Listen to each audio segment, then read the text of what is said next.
আসসালামু আলাইকুম viewers, yummy food collection আপনাদের সবাইকে ওয়েলকাম জানাচ্ছি। আজকের পর্বে থাকছে মুরগ মুসাল্লামের রেসিপি, মানে আস্ত চিকেনের রোস্টের রেসিপি। বিয়ে বাড়ি বা যে কোনো অনুষ্ঠান আয়োজনে যদি এই আস্ত চিকেনের রোস্টটি তৈরি করেন, দেখবেন যে সবাই খুব পছন্দ করছে। আর আজকের রেসিপিটি আমি রেডিমেড যে রোস্টের মশলা পাওয়া যায় সেই রোস্টের মশলা দিয়ে তৈরি করব, এতে করে নতুন রাঁধুনিরাও খুব ইজিলি এই রেসিপিটি আপনারা তৈরি করে নিতে পারবেন। তো সবার ফার্স্টে হচ্ছে কি চিকেনটাকে একটু ম্যারিনেট করে নেব। আর এর জন্য আমি এখানে 1.25 কাপ পরিমাণ পেঁয়াজ বেরেস্তা নিয়ে নিলাম। সাথে এখানে নিয়েছি 1/4 কাপ টক দই, 7-8টি আলু বোখারা, 2 টুকরো দারচিনি, 4-5টি এলাচ, 3টি ছোট তেজপাতা আর স্বাদ অনুযায়ী লবণ দিয়ে এখন সব কিছু ভালোভাবে মিক্স করে নিয়েছি।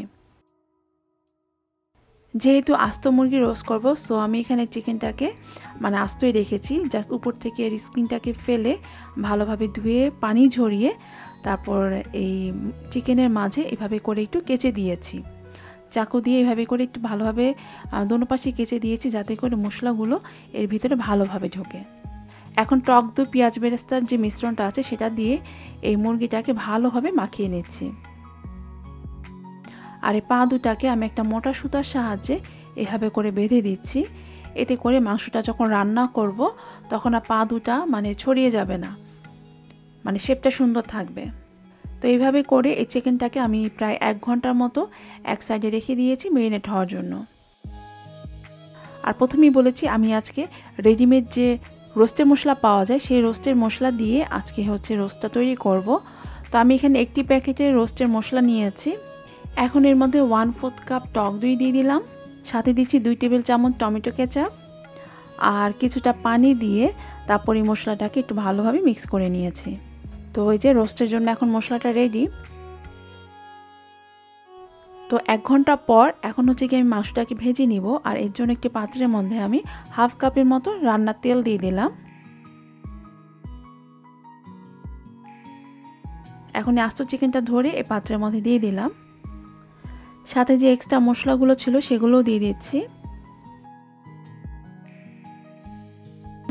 তো এক একটা পাশ আমি প্রায় 5 মিনিটের মতো ভেজে নিচ্ছি। 5 মিনিট পর পরই আমি এটাকে উল্টিয়ে বা আরেক পাশে ওইটাকে ভেজে নিচ্ছি। আর এই পর্যায়ে চুলার আঁচটা মিডিয়াম লোতে আছে। মিডিয়াম লোতে রেখে আমি এটাকে প্রায় 20 মিনিটের মতো ভেজে নিয়েছি। 20 মিনিট পর এখন এর সাইডে আমি এখানে প্রায় 1.25 কাপ পরিমাণ পেঁয়াজ বাটা দিয়ে দিচ্ছি। পেঁয়াজ বাটাটাকে এই তেলের মধ্যে একটু ফ্রাই করে নিচ্ছি। এখন আমি এর মধ্যে দিচ্ছি 1 টেবিল চামচ আদা বাটা, 1 টেবিল চামচ রসুন বাটা।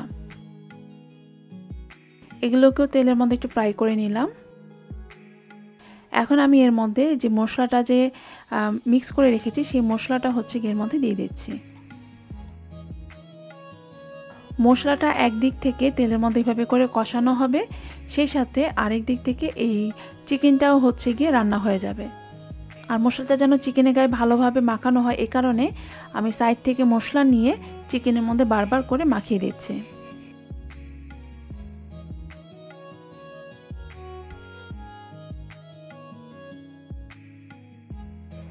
এখন আমি এটাকে 10 মিনিটের জন্য ঢেকে দিচ্ছি, যাতে করে এই মশলাটা ভালোভাবে কষিয়ে যায়। আর এই সময় চুলার আঁচ কিন্তু লোতে থাকবে। এক সাইড কষিয়ে নেওয়ার পর এরপর আমি এটাকে উল্টিয়ে দিলাম। তো উল্টানোর পর দেখলাম যে এই সাইডটা একটু মানে অল্পের জন্য বেঁচে গেছে, মানে পোড়া লাগতে গিয়ে আর কি লাগেনি, যাই হোক। তো অন্য পাশ আরও 5 মিনিট কষিয়ে নেওয়ার পর এখন আমি এর মধ্যে 1 কাপ পরিমাণে পানি দিয়ে দিচ্ছি, যাতে করে মুরগিটা ভালোভাবে সিদ্ধ হয়ে যায়। এছাড়া এই চিকেনের থেকেও কিন্তু পানি উঠবে। আমি এখানে 1 কাপ পানি দিচ্ছি, কারণ আমি এটা হচ্ছে গিয়ে ফার্মের মুরগি নিয়েছি। আপনারা যদি দেশি চিকেন নিয়ে থাকেন তাহলে সেটা সিদ্ধ করার জন্য আরও কিছুটা পানি অ্যাড করতে পারেন। আর মশলার জন্য আমি এখানে আরও কিছুটা একটু লবণ দিয়ে দিচ্ছি। তো সব কিছু মিক্স করে নিয়ে এখন আমি এটাকে ঢেকে দিচ্ছি, এটা পুরোপুরি সিদ্ধ হওয়া পর্যন্ত। মানে আমি এটা আরও প্রায় 20 মিনিটের মতো রান্না করেছি। তবে এই রান্নার মাঝে আমি কিন্তু ঢাকনা উঠিয়ে তারপর এটাকে উল্টিয়ে দিয়েছিলাম, যাতে করে অপর পাশটা ভালোভাবে সিদ্ধ হয়। এবং সেই সাথে মশলাগুলো বারবার উঠিয়ে আমি চামচের সাহায্যে এভাবে করে চিকেনের উপরে উঠিয়ে দিচ্ছিলাম, যাতে করে মশলাটা উপর দিক থেকেও ভালোভাবে আর কি এর ভিতরে ঢোকে। তো এখন হচ্ছে কি আমি এর মধ্যে বেশ কিছু কাঁচামরিচ দিয়ে দিচ্ছি, কিছু কাঁচামরিচ আর কি ফেলে দিয়েছি, কিছুটা আস্ত আছে। সেই সাথে দিচ্ছি হাফ কাপ পরিমাণে গুঁড়া দুধ, আপনার চাইলে এক্ষেত্রে মাওয়া দিতে পারেন। আরও দিচ্ছি 1 টেবিল চামচ গোলাপ জল, আরও দিচ্ছি 1 টেবিল চামচ ঘি, আর 1 চা চামচ চিনি। চিনিটা এখানে এই মুরগ মশলামে খুব সুন্দর একটা টেস্ট আনবে, তো অবশ্যই দিবেন। আর সবশেষে এর মধ্যে কিছুটা পেঁয়াজ বেরেস্তা দিয়ে এখন এটাকে ঢেকে দিয়েছি 5 মিনিটের জন্য। আর সেই সাথে চুলাটাও কিন্তু অফ করে দিয়েছি। তো আমার রান্না এখন রেডি। আমি এখন এটাকে সার্ভিং ডিশে তুলে নিয়েছি। আর সেই সাথে ডেকোরেশনের জন্য সাইডে 2টো আমি ডিম দিয়েও দিলাম। এই তো তৈরি হয়ে গেল খুবই মজাদার এবং খুবই লোভনীয় একটি খাবার, তা হচ্ছে মুরগ মুসাল্লাম। বিয়ে বাড়ি বা যে কোনো অনুষ্ঠান আয়োজনে এই ধরনের মুরগ মুসাল্লাম তৈরি করতে আশা করছি এই রেসিপিটা আপনাদের খুব হেল্প করবে।